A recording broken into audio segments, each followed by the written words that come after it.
Hey, everybody, and welcome back to Inside the Force. Dave Cottingham with Casey Cooley. Hello, everybody. Now I can hear you. Yeah. Wow. We've done this 20 times. No. Welcome back, everybody, to this jam-packed episode. We've got a lot to unpack, from The Mandalorian to Jedi Fallen Order to Vader Immortal coming back out this week. Right. Got a lot to go through.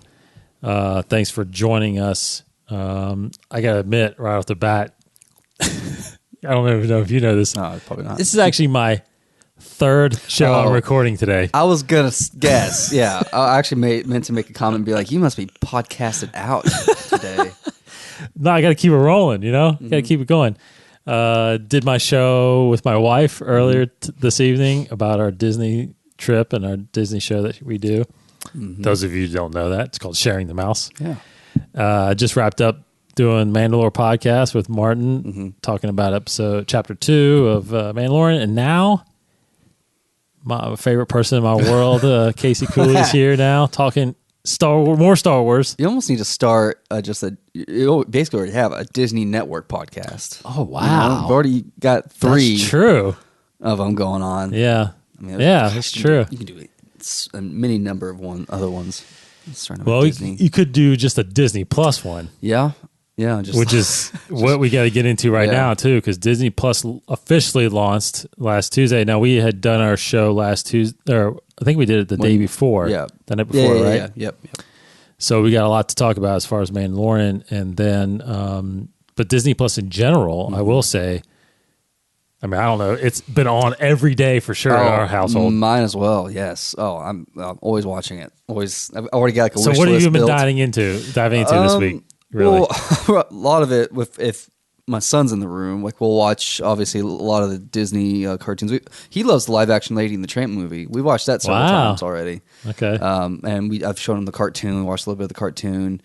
I've been having Star Wars on, obviously. I've been trying to get rewatch some Clone Wars since it's back, and I was watching Empire right before I came over here, and surprisingly enough, my son, who's a little over 2 years old now, he was watching it and really in it, and I don't know if people out there listening have met a lot of 2-year-olds.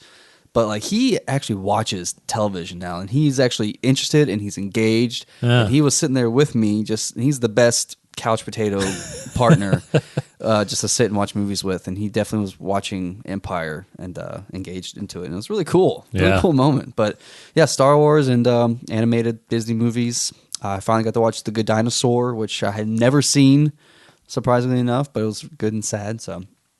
Yeah, it did meet my expectation, though. Yeah. I really had high expectations for that movie, and it did. Yeah, and just some old Disney Channel original movies, of course. Yeah. We've had it on every morning. I will say that, yes, the other night, I think it was Friday night, I got home and I was doing some research after the Mandalorian episode. I watched that, twice or whatever that day. That night, I remember thinking there, you know what? I want to rewatch. I really want to watch Yoda more, and I watched the last 3 episodes of season 6, what it's come to be season 6. Yeah. Which about the essence. Yes. Oh wow, man, that those are good. Yeah, man, those are good. Yep. And then today, actually, I forgot that I missed out a couple episodes on the Mandalorian list that we've been talking about on the other show about what you should catch up on, and. I rewatched the first 2 episodes of season 4 of Star Wars Rebels, where it's called Heroes of Mandalore, where you learn about the passing of the Darksaber to Bo-Katan and all that stuff. Man, those 2 episodes are fantastic.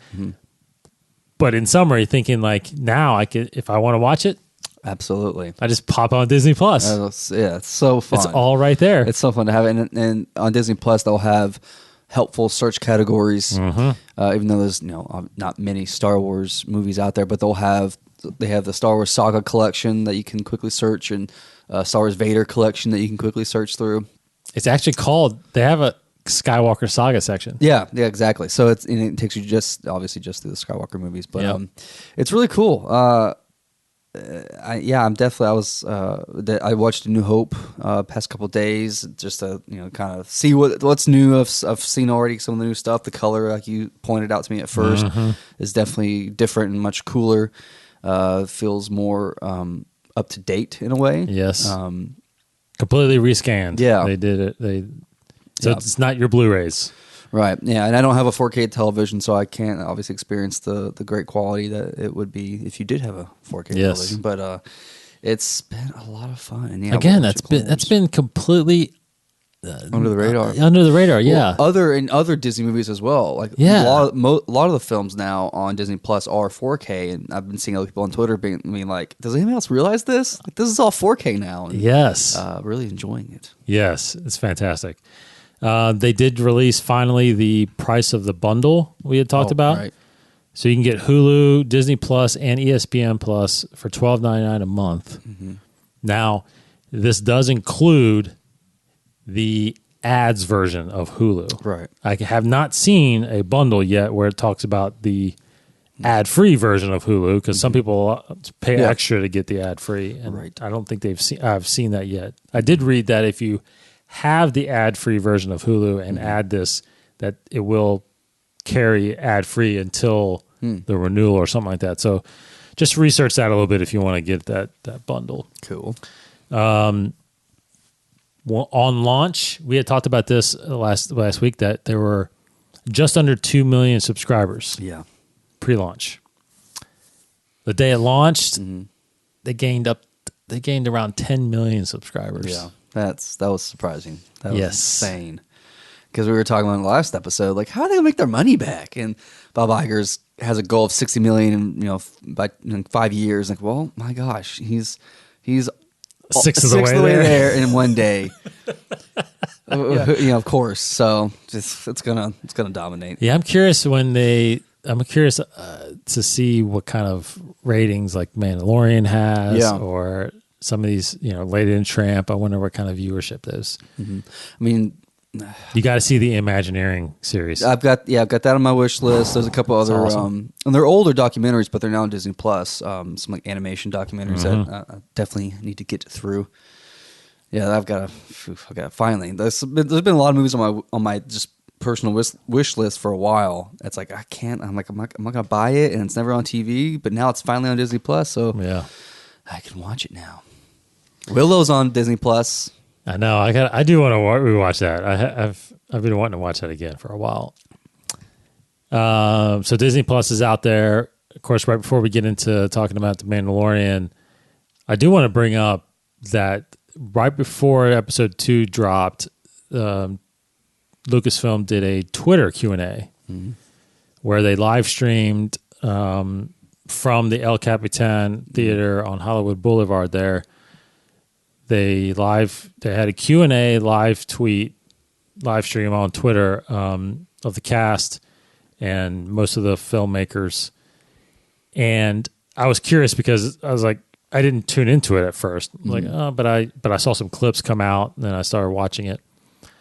I didn't realize that they had shown that audience the first 3 chapters. Yeah, because I saw some reviews of people talking about the first 3. And like, how in the world are people seeing it? And yeah, sure enough. That's right.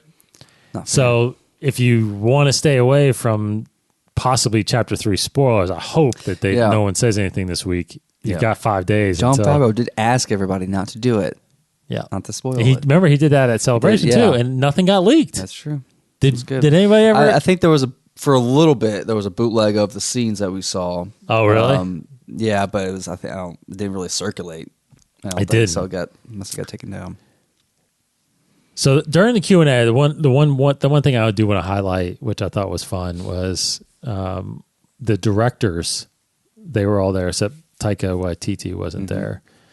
But Bryce Dallas Howard was asked about her involvement in Star Wars because of her family. Or obviously, Ron Howard's her father, and he's got a big connection with George. Yeah, direct Solo.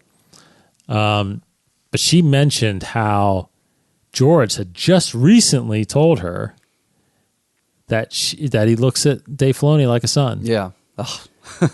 And you could tell he got emotional about it. And it just, I mean, it just solidifies, to me, it solidifies that, Filoni is, I don't know, the next George Lucas to me in this sense. I feel like a lot of Star Wars fans feel that way. Yeah. Yeah. The host made a comment that long time coming, or long overdue for him to do his first live action project. So hopefully, obviously, there will be more to come from this. Mm-hmm. But yeah, definitely, he just needs more creative control, more, I don't know, more of a grasp on the storytelling. That's what he's great at. Yeah, and unlike George, because I don't know if George, maybe he was, maybe he wasn't. Do you know if George was that much of an artist as Filoni is? I don't think he actually physically was an illustrator kind of artist. No, but like Filoni could draw everything he's imagining himself, which is pretty absolutely incredible. And I mean, that's a lot of the the good animators, creators out there. A lot of them started as actually drawers themselves and animators themselves. But yeah, Filoni, he got a big start in his career was from the Avatar The Last Airbender cartoon on Nickelodeon. Oh, that's right. He was a storyboard artist, I think that's right, on that show. And that's a fantastic cartoon. Really great. So he's done a lot of other stuff as well, but yeah, he's just sketches and doodles, all the time. Yeah. And he always shows it at Celebration, his little doodles, and it's like, just a classic story, like how just doodles this one character and boom, it's a famous, popular character now in the show. So he's pretty much a genius. I think it's safe to say. Well, it's a perfect creative, somebody that can express. Yeah. Granted, they'll get somebody else to do a lot of those, Doug Chang and his crew, but somebody that can just sit there and sketch something out and show somebody what they're talking about right away. That's huge, especially for him and like Favreau, getting together and talking and stuff. You just reminded me because on James Arnold Taylor's podcast, Talking to Myself, and in his first season, he played some interviews that he had done with Dave Filoni, like never heard before interviews. This was way back when they were doing, maybe it was right when they wrapped Clone Wars, I can't remember, but let me see if I can quickly find it. But there was like a 2 or 3 episode thing that he did, and it tells Dave Filoni's story. It's him talking about himself, Dave Filoni, about his, how he was always an illustrator. That was always his motivation and his goal is to be a animator, and how he grew up from a small town and just kind of found his way, worked his way up. It's just an awesome, simple story, and I would definitely give it a listen. I think like episode 11, perhaps. Yeah, I think episode 11 of his podcast, Talking to Myself. Really cool. I would definitely listen to that. Nice. It was very enlightening about his life and career. So speaking of Filoni, Dave Filoni and Jon Favreau launched The Mandalorian, and we got the first 2 episodes out there. First one dropped on Tuesdays, right when it launched, and then the second one debuted Friday morning, early Friday morning, somewhere between 3 and 6 it landed. Yeah. So first initial thoughts of how this series is going in your mind right now. I mean, it's pretty great. It's so interesting because they're so small, they're so short, and so you take it in little chunks, which is a different way for me of watching. I mean, first of all, it's a live action television show, so that's totally different right off the bat. But to get live action Star Wars in such short increments, like I'm just expected to sit for a long haul. Like, okay, I'm gonna sit for the next hour or so watching Star Wars. Well, no, it's like 30 minutes, 32 minutes. Like, wow, okay. But those contained stories are very just lovely to watch. They're fun. They're engaging, adventurous, and easy to follow. It's very simple, and that's the thing. It's like there wasn't much these first 2 episodes. Not that it was anything that made me think, "Oh, this is the greatest Star Wars stories ever told." And it wasn't. It's not the yet. It's not the space opera that the movies are. Right. There's no space battles yet. There's no crazy big fights yet. It's been very nice, small, intimate episodes. So saying that, there's really nothing that's really made me not like it.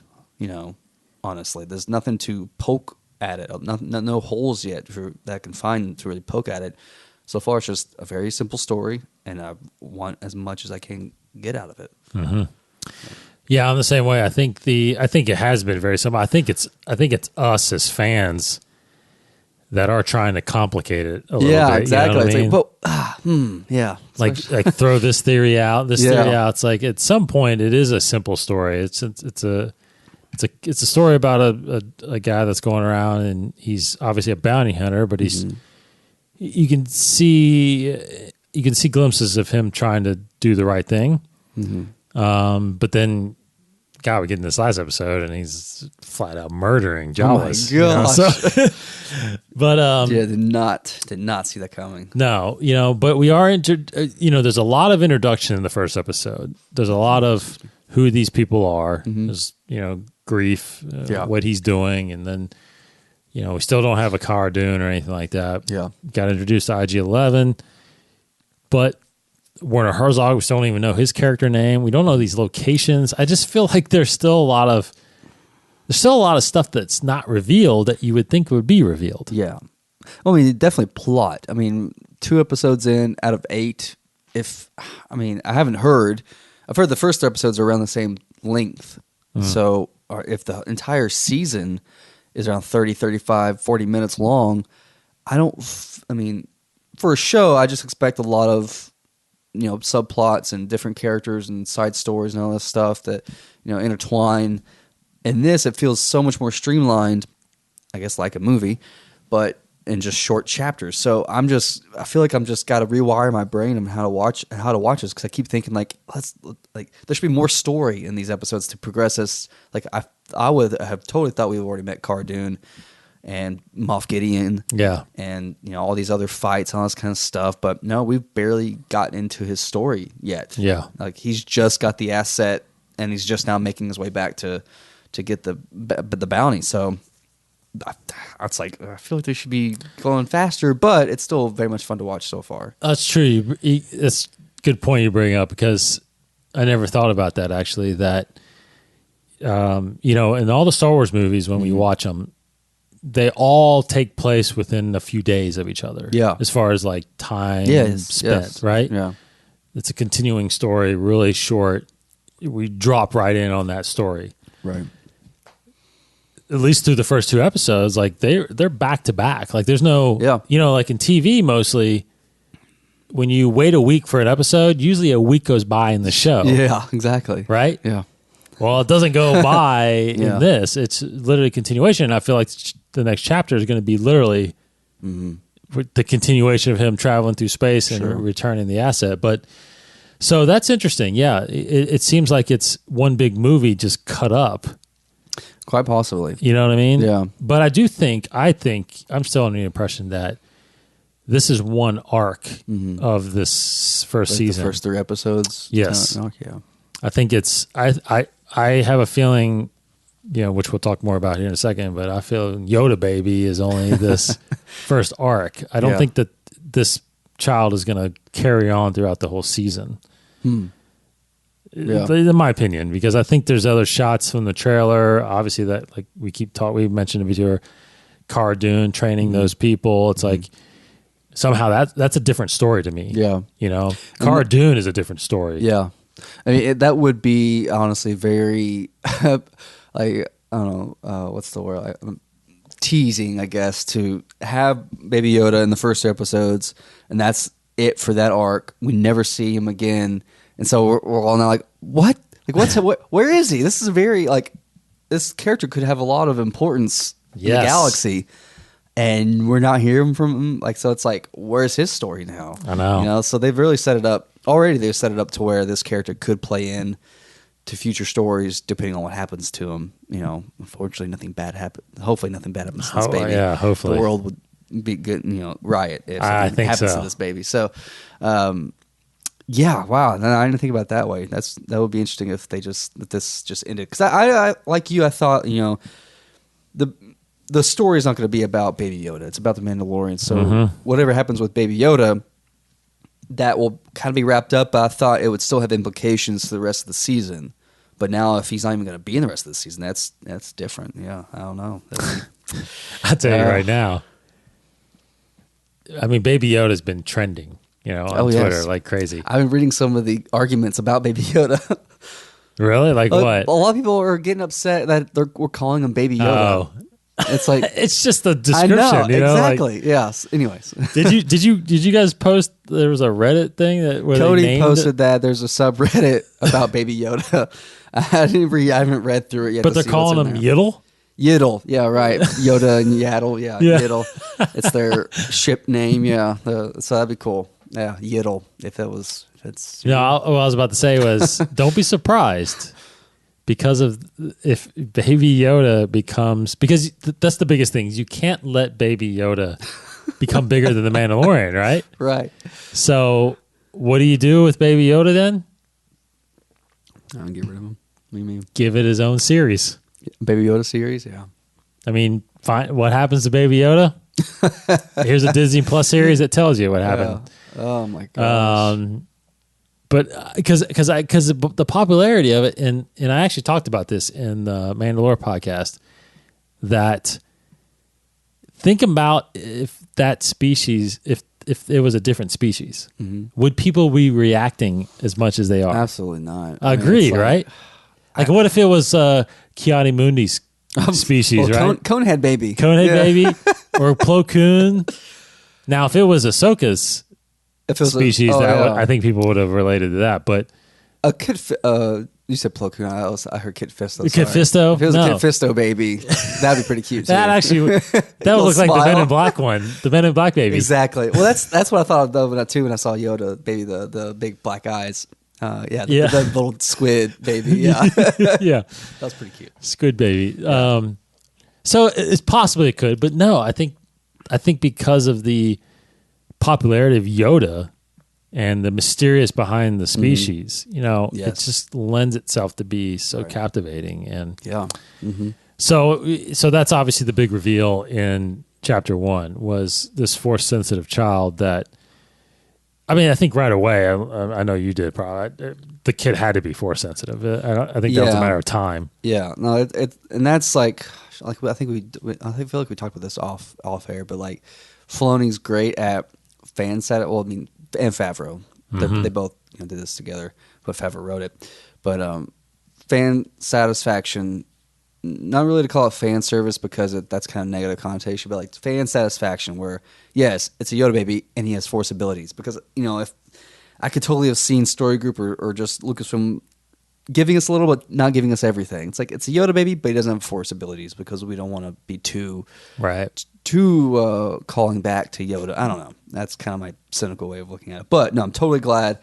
And not just the Force abilities, but like straight on lifting animals in the air. Like this kid is totally aware he has the Force and knows how to use it, which is mind blowing. Yeah, we tried to work out kind of the age thing of it. I like where we landed too. So we're kind of feeling like it's like 5? Yeah, around 5 years old. Yeah. Every decade is like a year, and Yoda, like 10 human years is 1 year, or whatever, development wise, yeah. 1 year, because if you Yoda think years. Yoda being 900 something years old, that's kind of the life expectancy of a human, maybe 100 years. So he was almost 1,000.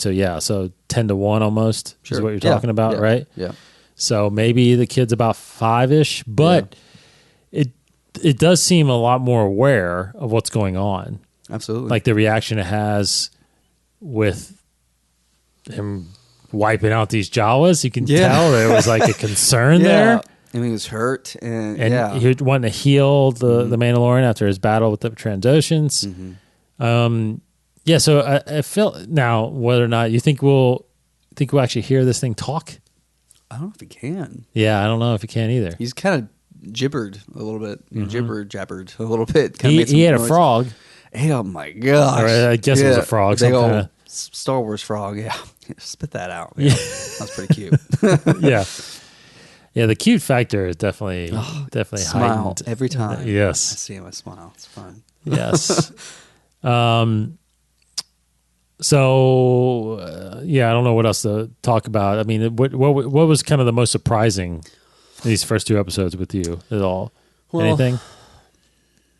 That's the thing. Like so far, there's nothing been has, besides Baby Yoda, it's like nothing's really making me ask a lot of questions in terms of like where the story is going, because to me it is what it is so far. I mean, he's collecting a bounty. I mean, I do have questions of like the Mandalorian underground that he visited, his background, being a foundling. What does that mean? Does that have anything to play into it? Like I'm trying, like with any Star Wars story or fan would do, it's try to make all these connections and figure out where it's going. But so far, it's really that you know how much to go on. It is what it is. So I'm excited about that, because maybe that will allow for more twists towards the end. But yeah, his disposition against droids, I think that's pretty interesting. So maybe that'll play into a little bit as well. Mm-hmm. But I have a feeling this is going to be a pretty simple season in the sense that there's not going to be any crazy. I mean, we already got some big with Baby Yoda. I don't know if that's like you just said. Like, I don't know if that's going to carry over to the rest of the season, but I don't think this is going to be. I just can't see what will be a huge revelation towards the end. Yeah. Like, oh, Boba Fett's back, like kind of stuff like that. Like, I think it's just a simple story about a bounty hunter, doing this thing. So we kind of theorized that he would be a Vizsla, take over the mantle of Mandalore. I don't think anything's going to happen. I don't know. I think it's just going to be him. I don't think so this season. Yeah, exactly. Yeah. I think this season is, like most shows, I think, especially with a shortened season in a sense, you don't have 20 episodes. You only got 8. Yeah. I do think this is an introductory season. Mm-hmm. You're going to get a feeling of who these characters are, not just the Mandalorian, but Cara Dune, and I believe IG-11's coming back. Caree, or I'm sorry, Quill? Griff. Grief Carl Weathers' character. I think these, and I think those are your main 4. And I think going forward, as far as those introductions, I think we're just going to get a little bit more of each one of those as we go on. And I do think it's going to get, I hope, now, again, I agree with you. I think it's always going to be simple storylines in a sense, but I think it's going to get a little more complicated going, in this season? No, in the next couple seasons about backgrounds and Mandalore and all that stuff. Yeah, the stakes will get higher, as you expect it would. But yeah, this one, I was kind of hoping it wasn't going to be little arcs, like 3 arcs and 3 arcs and 2 arcs or something like that. Like I was kind of hoping it would be all one huge big arc thing. But yeah, I mean, Cara Dune might have her own little arc there, because it seems like there's at some point they go to this other grassy type planet where Cara's training people to what looks like rebel against somebody. So I don't know if that's going to be the rest of the season or if that's just a little self-contained 2-episode arc. So I am interested to see that to understand. Maybe that's the answer to the question. My biggest surprise is the storytelling of this season is, how big the arc is going to be, or small multiple arcs, and how much we'll get to learn about the Mandalorian, because so far we still don't know hardly anything. So that was pretty surprising. Currently is surprising. Yeah, and as of course, as the success of the show increases, if it is increasing, then of course it means probably more money they're going to put into the subsequent seasons, which will expand the story even more because they can do more stuff like that. So it is. Yeah. Unfortunately, that's the thing about TV shows, which I've always kind of complained about a little bit on some. One of them is clear, like The Walking Dead. Like I talk about how you can tell the storylines are so what I say, they're written and determined by the budget. You can, and actors sometimes you can clearly see that. So which is fine. I get it, but I would just wish I wish it could be different in that sense. Because in a movie, you have the budget, you just do what you can in the budget, and obviously you're only tied to that one movie or film. But like with this one, you haven't even seen Cara Dune yet, so she's only probably in 5 episodes at the most this season, probably. Taika, it's like how many times did he actually have to? How long did he have to go? He's probably spent a day doing all his voice lines. Half a day, probably. Nolte, maybe a day. Yeah, exactly. Which we haven't. I mentioned that to you. I was like, we haven't even seen him doing in any marketing materials, right? He hasn't. I haven't even seen him on any talk shows or anything. So Yeah, and fight scenes restricted by budget. Because I keep you saying that makes me. I keep thinking about Smallville. I had that problem a lot. Fighting Doomsday lasted 2 seconds. Yes, they just you wanted it to be flew outside the city, and that was it. Threw him in like a tunnel, and that was it, or something like that. Yeah, so. I know. So hopefully that doesn't happen with this, because I do feel like, just bringing it up, Game of Thrones, I don't feel like I felt like that watching Game of Thrones. From what I've heard, because I haven't seen it, but yeah, from what I heard, it felt like epic. Right. It felt they were epic, scale. And it wasn't like they were cutting corners on things when they happened. When the stories kind of drove that, but no, so that's true. Going into but it really depends on where our character goes. Is there some epic battle that he can be a part of? Because the problem is that there is no Jedi order, obviously, so the Mandalorians aren't fighting Jedi anymore. Now, Moff Gideon, does he have a whole slew of stormtroopers and stuff like that the Mandalorians could fight against? Or does he team up with more Mandalorians ever? You know what I mean? Yeah. So there's a question. Flying around on jetpacks and stuff. Yeah. I mean, we could totally be surprised at the end of the season. And we've said off airs, you hope that the last couple episodes are longer, right? They could be longer episodes, which would be awesome. So, hopefully that'd be awesome. But I'm pretty happy with where it's going. Yeah, I am too. I will be totally satisfied if they're all still like 35-minute episodes and the stories we're getting are pretty much the same. That's totally fine by me. Yeah. So, little preview to episode 3, chapter 3. What do you expect? What do you kind of feel like he's going to do with Baby Yoda?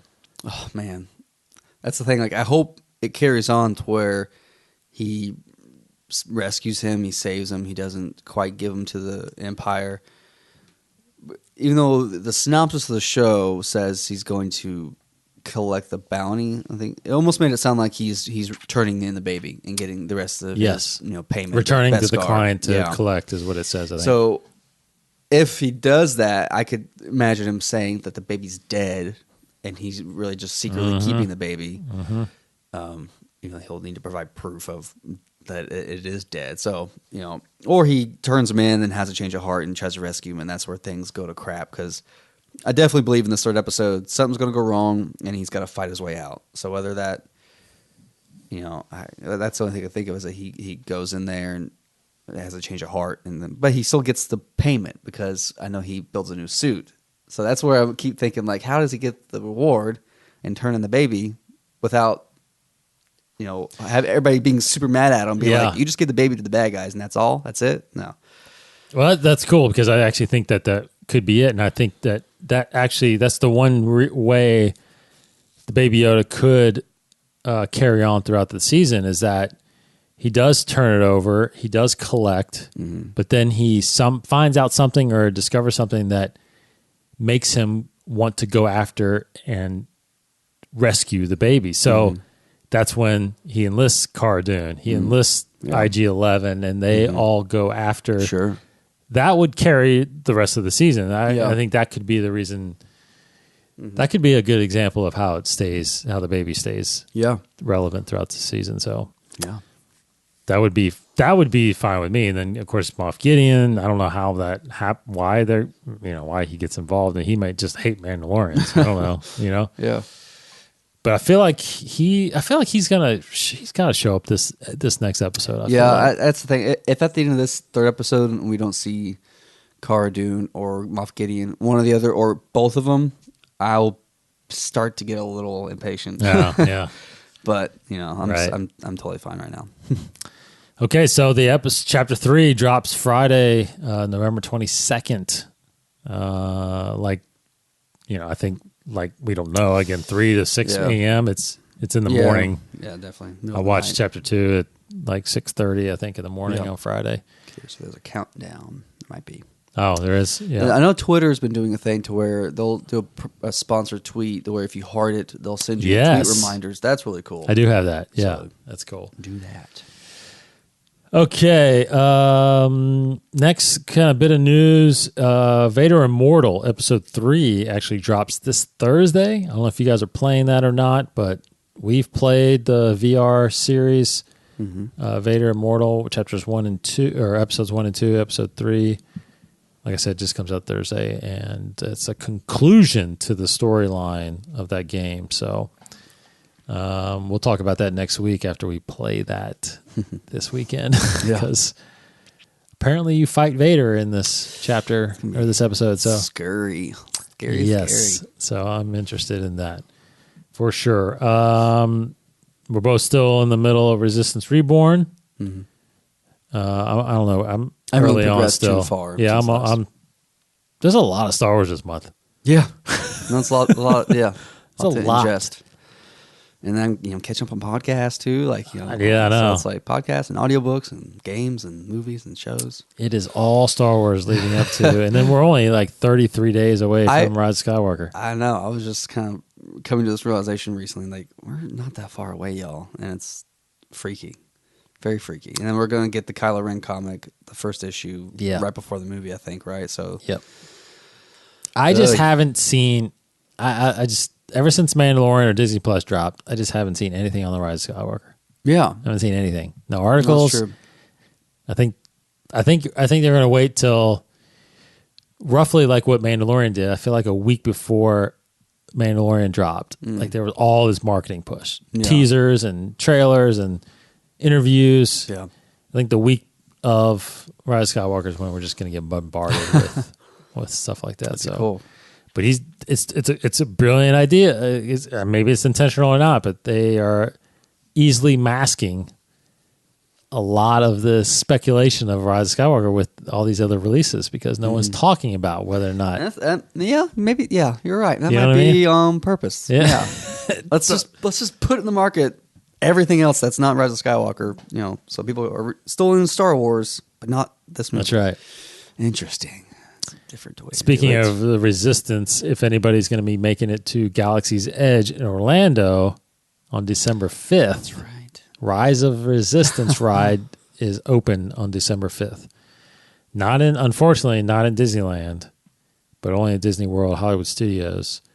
December 5th. I think January 12th or something like that. It opens in Disneyland. So, again, there's a little bit of speculation of whether or not this ride is got some spoilers, possibly not many spoilers, but maybe leads into the movie. And there's I don't know. There's some interesting rumors about that. So, but that's December 5th down at Galaxy's Edge in Orlando Hollywood Studios. Okay, so I do want to get into our main topic here, which continues our journey to episode 9. So Friday, again, another Star Wars debut. Jedi Fallen Order landed in our laps. Finally, we've been talking about this game. We've been anticipating this game for well over a year. And the game finally came. And for those of you wondering if you haven't played it yet, because you haven't played it yet, Case, right?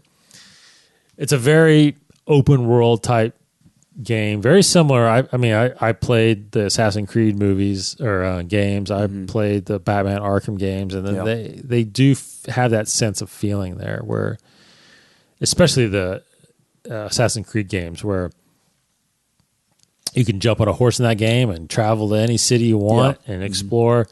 You can jump in the ship and travel any planet you want in this, But I'm curious. I want to get into the topic really centered around the Jedi Order, because,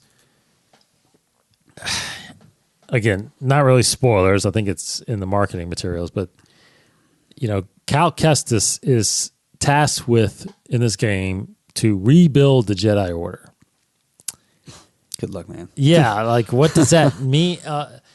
So, I guess again, not really spoiler because it's the beginning of the game, but you're told that there is a holocron out there that is hidden that contains all the Force sensitive kids in the galaxy. Interesting. So now we know from the comics a little bit remember, I think it was Jocasta Nu that was trying to hide a bunch of holocrons from Vader, but I think Vader found them and basically destroyed them all, or tried to destroy them all, or else kept them and confiscated them and tried to open them. But I just don't know. My question, the topic I want to get into is, the whole Jedi Order, as we've seen from the end of the Clone Wars, basically leading up to, up to the prequel trilogy. I'm sorry, the sequel trilogy. There is no Jedi Order. Right. It's all been just Jedis or former Padawans that are trying to be Jedis and whatnot. Because Kanan was a Padawan. Mm-hmm. Cal Kestis was a Padawan. You are running into some Jedi Knights with Sari. Yeah. In this game. I don't know. Just your thoughts initially, Case, about, how can we... I love these stories, trust me. Yeah. But how could we fit them into this timeline where the Jedi has all been extinct? I mean, those were Obi-Wan's words from A New Hope, right? Well, not just that, but Yoda's words about the last of the Jedi you'll be. It's like, I take that as hard, true canon, and Yoda knows for a fact that Luke is the last Jedi. Truly last Jedi. So yeah, Sari was a former Jedi Knight, right? So it's, I understand Ahsoka because she renounces the Jedi Order. She still has lightsabers and she can still use the Force, obviously. Kanan was never completely trained, even though he died. So that is accurate. Ezra's kind of gone out of the picture. So there's explanations for these other people, but it's making it harder now to justify Yoda's words. If that. Well, it's not hard because it's simple. It's that, these guys have got to die. It's like Cal and Sari. It's like they can't be successful in restoring the Jedi Order. So what's it going to be? Because are they just going to be out of the picture? Are they going to die? I don't know. It's like I don't like hearing it on paper that these are the stories being told in this little time frame, because we should know how it's going to end. But we have been surprised before, so I know we could be surprised again. I just feel like it's hard now. It's getting harder every time they do it. It's like, okay, so what's going to happen with Cal? Where has he been? Why is he? I don't know. How is he going to be successful in this mission? So my thinking is that he's going to, I don't know, speak out of the picture somehow. Mm-hmm. Maybe his journey takes him to the far reaches of the galaxy to where he's busy with his whole mission of diving into the Jedi Order and the mythology of the Force. So I don't know, because or he's just going to be killed, and he's yeah. I'm not sure how deep in the game I am. Because I've gone to a couple of different planets, and it kind of tells you the progress of each planet. Like you've explored 43% of this planet or something like that. So. Mm-hmm. I don't know where this is, or I don't know where the story is going, and I don't know how it ends yet. It's a long process, I feel like, which I maybe I'll get through in the next week or two. But my two thoughts when I first started this, and I do question the storylines within this time period. Mm-hmm. So to me, it would have made more sense. Again, I haven't gotten to the end, so I don't know where it ends, but. To me, it would have made more sense to do this story. If you're going to do Cal Kestis, do this story, I don't know, you could have done this story a couple hundred years or so before episode 1 and just followed a Padawan that's, something, it could have been a great war or something like that, whatever, a battle, and then he's kind of out learning more about the Jedi and trying to make his way back to the Order. I don't know. You could have done that. Or another thing I thought about, which would have been really neat, is if the story is trying to rebuild the Jedi Order, would have been awesome if this was Luke after Return of the Jedi? Yeah. Right? Yeah, you would think. Yeah. I mean, whatever, 5-6 years after that, maybe he's finally decided, I want to rebuild the Order, so I need to go find whatever it is I need to find, the sacred Jedi texts or whatever, you know. But if you were Luke going around doing that, I just think that would have been a game. Pretty killer, yeah. Like, I would have been all over that. And I feel like that's what people would have needed to actually play as Luke. True. In the way that they imagine Luke to be, whipping around his lightsaber and all that. That would have been pretty sweet. So there are a couple things, like Bogano is a planet that you're discovering. There's the one main one that is a focus on here is Zepho. Zepho. And Zepho is a place that you discover a lot more. I'll just describe the databank entry of it here. Okay, so it's a mountainous, water-rich world located in the Outer Rim. Zepho was once home to a small community of archaeologists and pioneers who ventured there from the core worlds of the Republic. The peaceful community was disrupted and ultimately destroyed when the Galactic Empire rose to power, started with the pillaging of historical sites and sacred tombs, which ended only after excavations failed to turn up anything of immediate military value. And then you're discovering on there about an old master, Jedi master, that discovered this ancient being and basically their attunement to the Force as well. So there is some interesting storyline there for sure. And again, I'm diving into all that, but it was literally last night I'm playing this thing and I'm thinking like, this should have been Luke. Right. Like, because that's kind of what we feel like or hear in a way, at least in the comics a little bit. That's what he was doing. He was trying to go around finding, answers because, again, he's the last Jedi, right? Yeah. Obi-Wan's only talking to him through the Force a little bit. Yoda's gone. Where are the texts? Mm-hmm. Where are the teachings? Are there any holocrons out there that he needs to find? And there's so much out there that he at least what we're understood that he's going on and learning and uncovering in order to rebuild the Order. Mm-hmm. So it just would have been a cool game, I think, if he was doing that, going around, and then of course you're seeing a prime Luke fighting, which we haven't actually done before. Yeah, exactly. I think that's what people really need and wanted. So, I mean, he could have done so much. I mean, I think that's what we will be getting pretty soon, and I think we're already getting a glimpse of that with Kylo's comic is that filling in that gap between episode 6 and 7 of what Luke was doing, how he started his academy.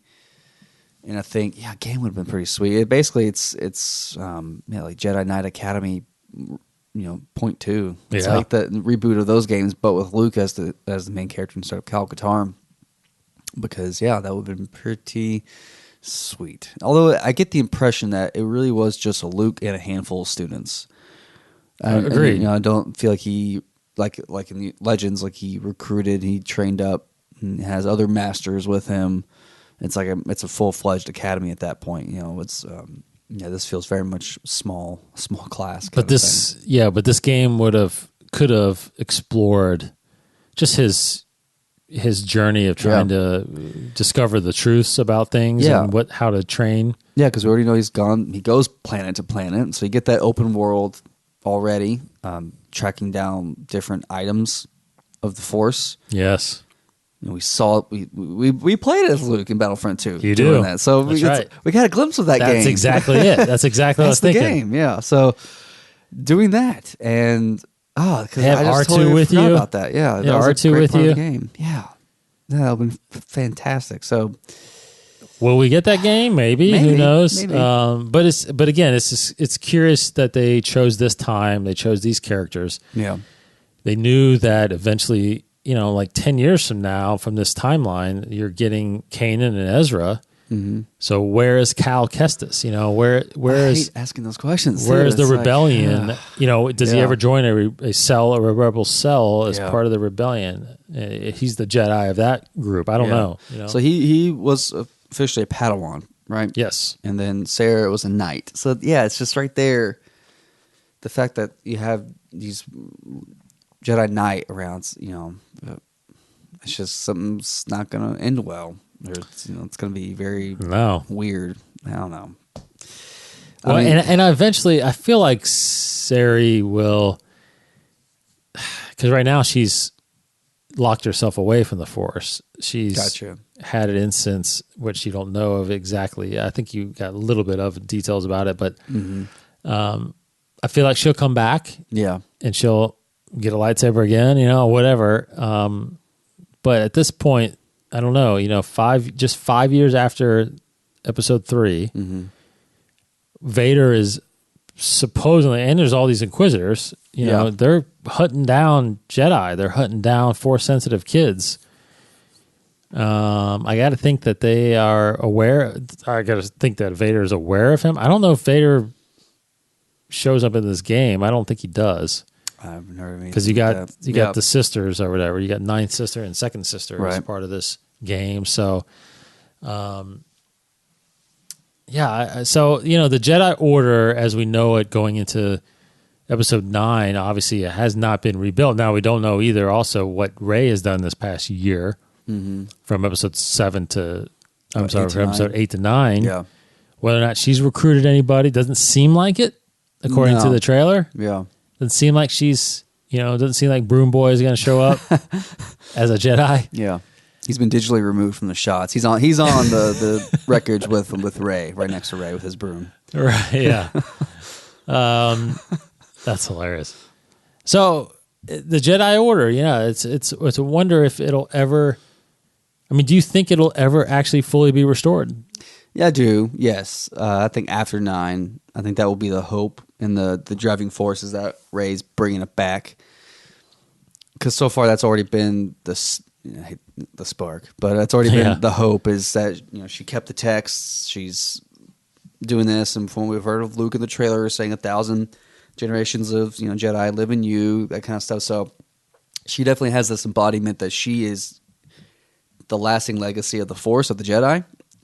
And I guess, with that being her role, it is the assumption that she will pass it on and she will teach others. And that's why I love it's a year. It's we were thinking that it might be like 5 years after episode 8 where she can be even more trained up. But I think a year seems like it's been pretty good for her based on the trailers, and she'll be definitely in a great place of, it's like her last final lesson, confronting her fear and that kind of stuff, and to become the teacher, to train up the next generation of Jedi. So that is very exciting to think about, because I definitely think that's going to happen. Yeah, and another thing too to think about is this is 5 years after episode 3. So apparently, not only do you have Inquisitors out there, but you have what's introduced in this game is called Purge Troopers, right? Which are basically somewhat Jedi combatants. They have whatever those electrical staffs are. They look like the guards from Grievous's guards. Yeah, they can deflect lightsabers. So, it's a wonder.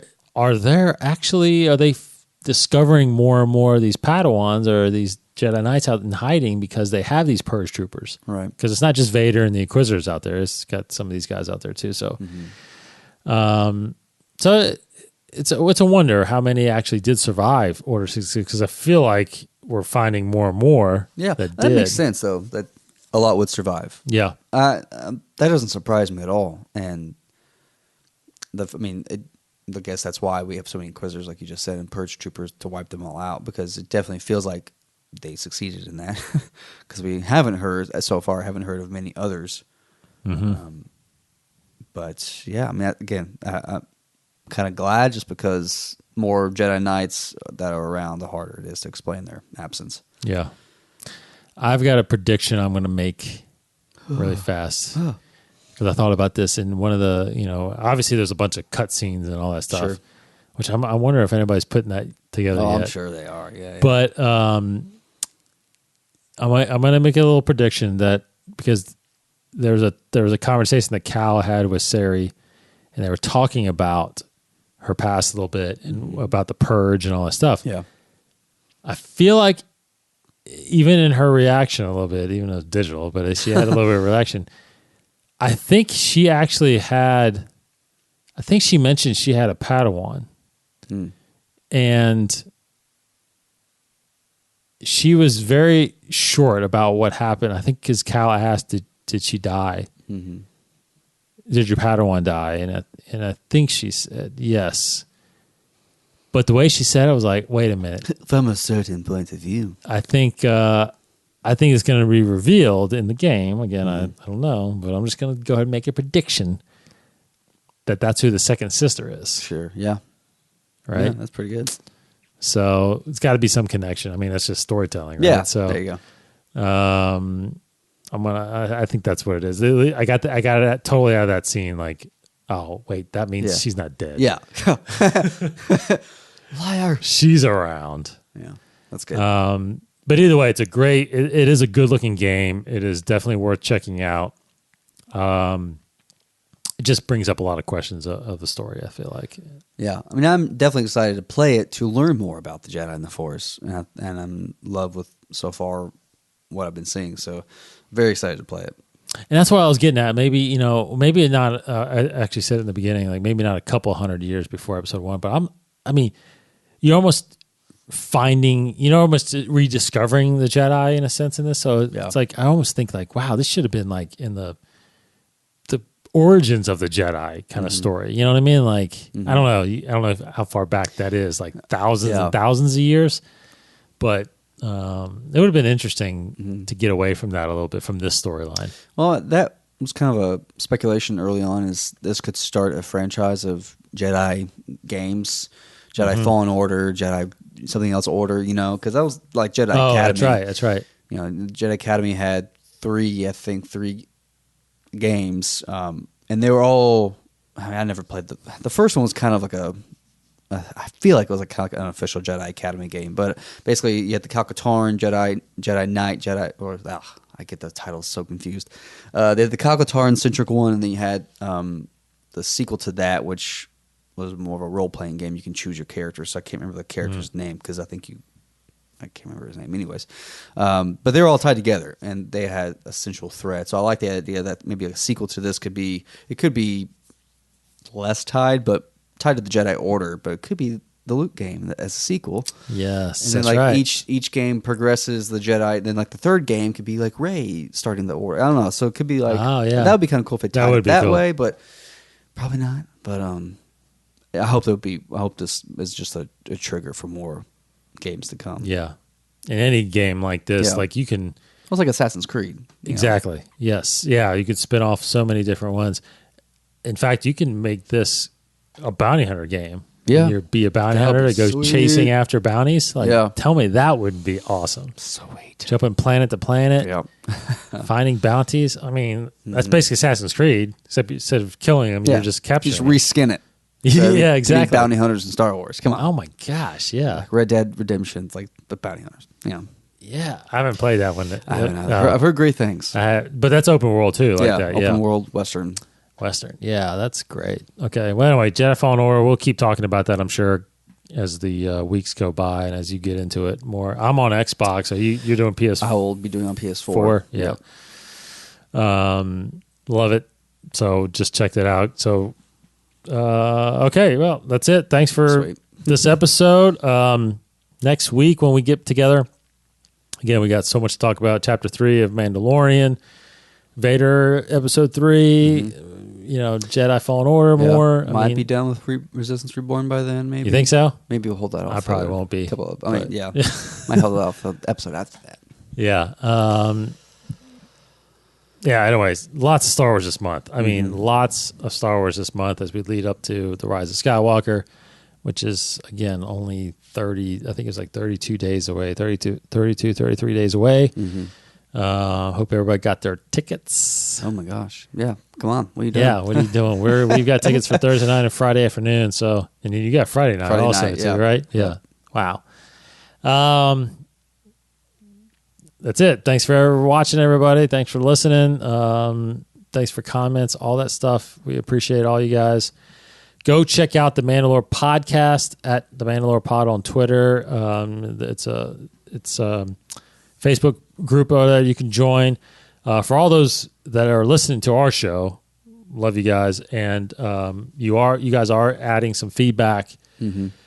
But you can go to, you can send the feedback for the show at the Gmail account that Martin's got. I think it's the mandalorepod@gmail.com. Is that right? No, it's not on the notes. I think it's the mandalorepod@gmail.com. Leave you can leave kind of feedback there as well as a voice message and whatnot if you send it there.